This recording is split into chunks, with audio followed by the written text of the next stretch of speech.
क्या आपने कभी ऐसा प्रेम देखा है जो जन्म जन्मांतर तक तपस्या बन जाए?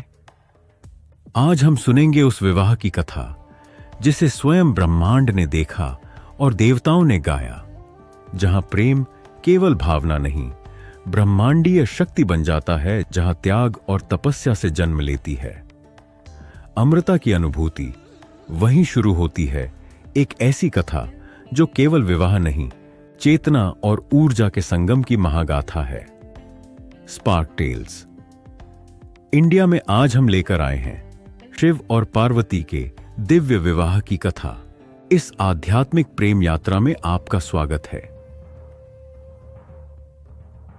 जब ब्रह्मांड में न कोई समय था, न ही दिशा, जब केवल निराकार शिव थे, वे योगी, तपस्वी, ब्रह्म सब कुछ थे, परंतु अकेले थे।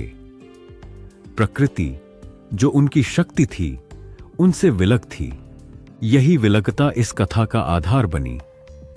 शिव और पार्वती के पुनर्मिलन की यात्रा, जो न केवल प्रेम की पराकाष्ठा है, बल्कि ब्रह्मांडीय संतुलन की कुंजी भी। सती दक्ष प्रजापति की पुत्री थीं। बचपन से ही उनका झुकाव भगवान शिव की ओर था। जब समय आया, सती ने कठोर तपस्या करके शिव को प्रसन्न किया और विवाह किया। यह विवाह दिव्यता से भरपूर था, परंतु सती के पिता दक्ष इसे स्वीकार नहीं कर पाए। एक दिन दक्ष ने एक विशाल यज्ञ का आयोजन किया और जानबूझकर शिव और सती को आमंत्रित नहीं किया। सती अपमान को सह न सकीं और यज्ञ कुंड में आत्मदाह कर लिया। शिव ने जब यह समाचार सुना तो वे विकराल हो उठे। उन्होंने वीरभद्र को उत्पन्न किया, जिसने दक्ष का यज्ञ विध्वंस कर दिया। सती के शरीर को लेकर वे पूरे ब्रह्मांड में घूमते रहे और इस पीड़ा ने शक्ति के विभिन्न रूपों की स्थापना की, जिन्हें आज हम शक्ति पीठों के रूप में जानते हैं। बहुत समय के बाद हिमालय और मेनका को पुत्री प्राप्त होती है, पार्वती। बचपन से ही वह गंभीर, शांत और भक्तिपूर्ण स्वभाव की थीं। नारद मुनि ने पार्वती को उनके पूर्व जन्म की याद दिलाई। तुम ही सती हो, तुम ही शक्ति हो, शिव तुम्हारे ही भाग्य में है।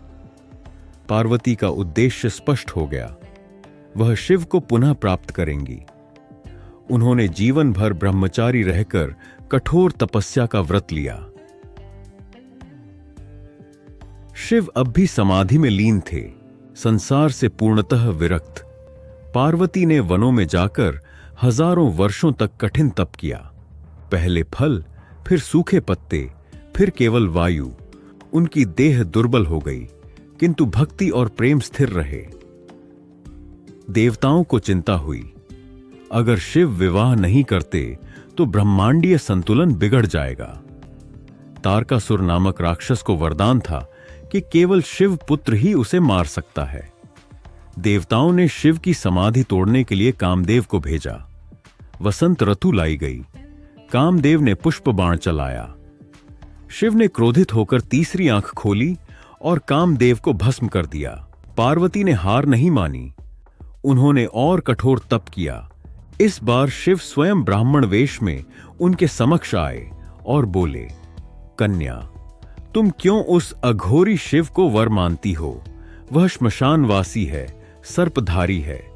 पार्वती बोली, वह जो मृत्यु को अपनाता है वही अमृता का स्वामी होता है, वही मेरा स्वामी है।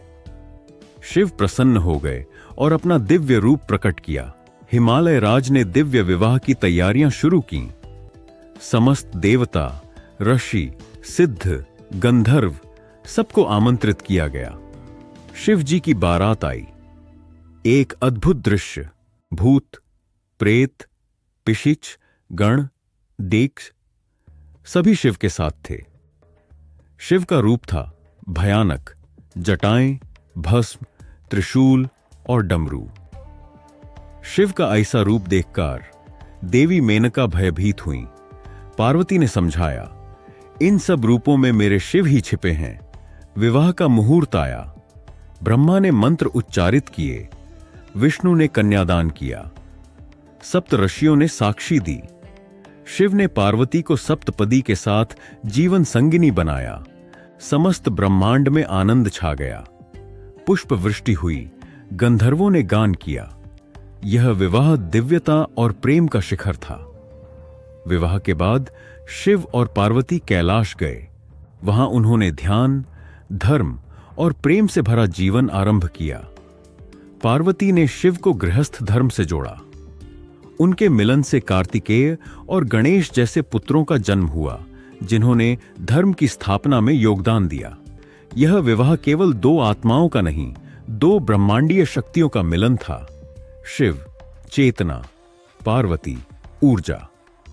जब चेतना और ऊर्जा एक होते हैं तभी जीवन संभव होता है। जब शक्ति और शिव एक होते हैं तब सृष्टि चलती है, तब प्रेम दिव्यता को छूता है। आज आपने देखा शिव और पार्वती का वह मिलन जो युगों से सनातन प्रेम का प्रतीक है। ऐसी ही दिव्य और प्रेरणादायक कथाओं के लिए जुड़े रहिए स्पार्क टेल्स इंडिया के साथ। यदि आपको यह कथा पसंद आई हो तो लाइक करें, शेयर करें और कमेंट में लिखें हर हर महादेव, जय माता पार्वती।